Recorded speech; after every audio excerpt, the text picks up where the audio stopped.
Well, we've been waiting all week for this. Welcome to Gillette Trade Debate, where our experts go inside 50 as they analyse the hottest trade topics in less than a minute. We've got our most senior writers on the job. Ashley Brown and Pete Ryan are here. And guys, we're going to get straight into it. Pete, you can open the batting. This one's gained a lot of interest. Ben McAvoy, were the Saints crazy to trade him? Short answer, Matt, no. Ash, I think it's crazy. Chris Palkin has actually managed to pull off a win-win-win for everyone, including Ben McAvoy. They've managed to get 2 picks and a New Zealander in Shane Savage. That'll help their marketing in New Zealand. Ben McAvoy in Cambodia jumped on the tuk-tuk, said, let's sign here. He knows that recycled ruckmen win premierships. Let's look. Hale, Ottens, Jolly, Mumford, the last 4 flags. It's not a bad record, so here's a chance again. Look, they borrowed the real estate adage, Pete. They sold high. The high part of the market when he was in demand.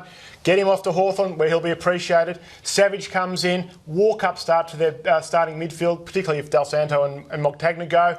And it just works for everybody. They've now got 3 picks inside the first 20, St Kilda. That is really good trading. Great base to rebuild. What I can't understand, though, Ash, is why don't they take the same aggressive approach when it comes to Del Santo? They're dilly-dallying around with Del. Madness. We'll talk more about Del Santo a little later. Will Dale Thomas give Carlton bang for their buck? Ash. Matty, have you seen the photoshopped image of him in the Carlton jumper? They love him. The fans love him. The number, whatever number they give him, Pete, they'll be walking out the door at Visy Park before too long. Look, good footballer, loves playing for Mick Malthouse. I see no downside. You say the fans love him. I'm not sure the Collingwood fans love him. We wait for that rematch. Ancient history now. His ankles are like Vitabrits. We don't know whether he's going to last for 4 years. Does he really need to have a kick-to-kick with Mick to play good footy? Look, I love Daisy. I'd love to see him go really well. He's a super player in big games. He kicked 3 goals in the West Coast final a couple of years ago. We know what he's capable of, but I'm worried for him. He had to even bring David Butterfield with him to help him get through. I mean, how many Collingwood players can Carlton get? I guess the pertinent question is how many doctors did it take to sign up before they got the all clear on the ankle? So that is a big they might have seen Steve Johnson's performance in the prelim and know, oh, well, ankles, don't worry about it. All right, moving on. Was the Lance Franklin deal a good move by the Swans, Pete?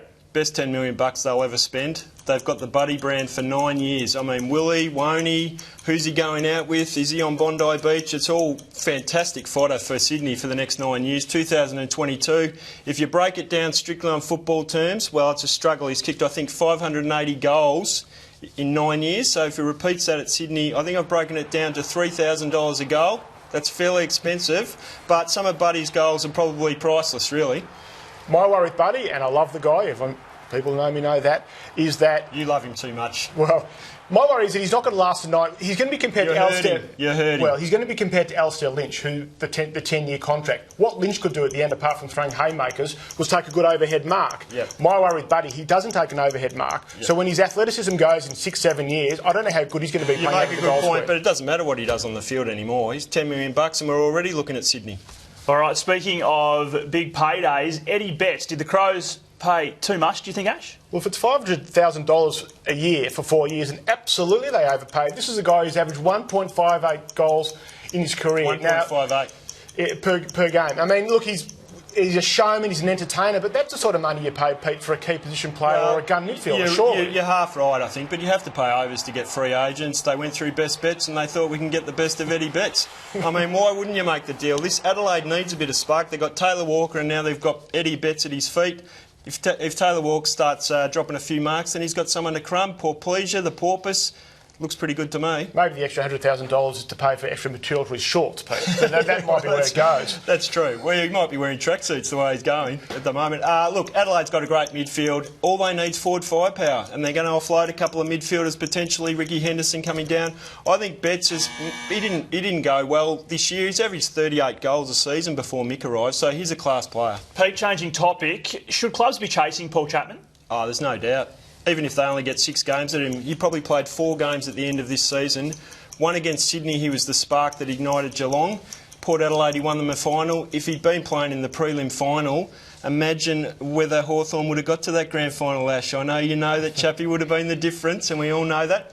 I don't know actually why Geelong aren't more aggressive in their trading. They could have hung on to Chappie and said, let's trade him. I think Chapman, people love him. He's charismatic and he's dynamic.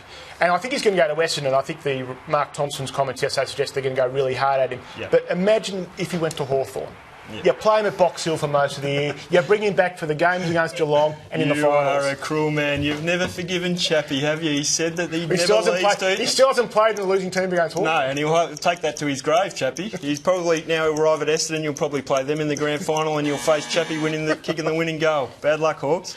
Now, we've already talked a little bit about Nick Del Santo. Should the Saints hold on to him, Ash? Not only should they get rid of, or should they trade Del Santo, Lee Montagna should go with him. Trade them out, get more draft picks. This is a team in a rebuild, and St Kilda supporters are prepared for the rebuild. So get on with it. And if Del Santo and Montagna aren't sure they're doing the right thing by St Kilda, gents, take yourselves off to Point Cook, go to Caroline Springs, wherever, have a coffee with Brian Lake, and he will tell you what you need to do for the next stage of your footy career. Good for the player, too simplistic though, Ash. Not good for the Saints. How's their midfield going to be without Del Santo and Montagna? They'll look like Melbourne's midfield. They couldn't even get it up forward this year.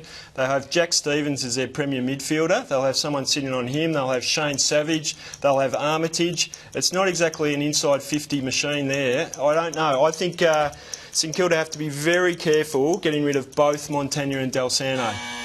I would move them on. Final topic, will Colin Sylvia be a game changer for Freo? What do you think? Look, I'm not a massive fan of Colin Sylvia, and I'll probably defer to you on him, Pete. You've seen more of him than me. But what we do know, if players who go to Freo or play in a Ross Lyon, they become better footballers. We also know with Fremantle that one thing they still probably lack is a bit of forward firepower. He's a very good inside 50 player. So I'd say on balance, it's probably a very good move for player and club that he made the move. Match winner Colin Sylvia, and he needed to get out of Melbourne. He's won 48. He's been part of a winning team 48 times in 157 games. The poor bloke needed a change. He goes to a grand finalist, a chance to win a premiership. Imagine if they had had Colin Sylvia inside 50 this year. His ball use at the end during the grand final would have been much better than anyone displayed on the day.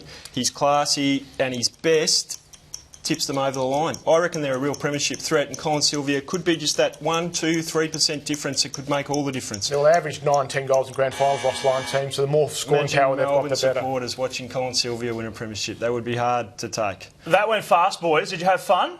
Well, trade's fun. Trade is fun, actually. It's the best time of the year if you're barracking for a team that's not made the finals. We'll leave it to you at home to judge who won. Use the hashtag Trade Debate. We are all on Twitter. You can join the conversation all weekend using that hashtag Trade Debate. Our thanks to Peter Ryan and Ashley Brown. You have been watching the Gillette Trade Debate.